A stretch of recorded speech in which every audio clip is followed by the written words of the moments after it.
பல்லு ரொம்ப வலியா இருந்தது. அந்த பல்ல நான் பாட்டு எடுத்து போட்டுட்டேன். அதை எடுத்து போட்டு பல வருஷம் ஆச்சு. ஆனாலும் இப்போ எனக்கு பல்லு கட்டலாமா வேணாமான்னு உங்களுக்கு தோணுதா? அன்னைக்கே உங்கள கட்ட சொல்லியிருப்பாங்க. ஆனா அன்னைக்கு வேண்டான்னு நீங்க முடிவு பண்ணியிருப்பீங்க.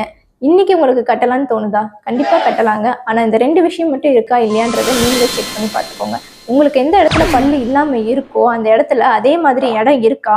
இல்ல பக்கத்துல இருக்க 2 பல்லும் அங்க சரிஞ்சு வந்து அந்த இடத்த க்ளோஸ் பண்ணிடுச்சா? அதை செக் பண்ணுங்க. இன்னொன்று மேலே இருக்கிற பல்லு அது அதோட பொசிஷன்லேயே இருந்து கீழே இருக்கிற ஸ்பேஸை மெயின்டைன் பண்ணி வச்சிருக்குதா, இல்லை அந்த மேலே இருக்க பல்லு இறங்கி வந்து கீழே இருக்கிற நமக்கு ரீப்ளேஸ் பண்ண போகிற பல்லோட ஸ்பேஸை க்ளோஸ் பண்ணிடுச்சா.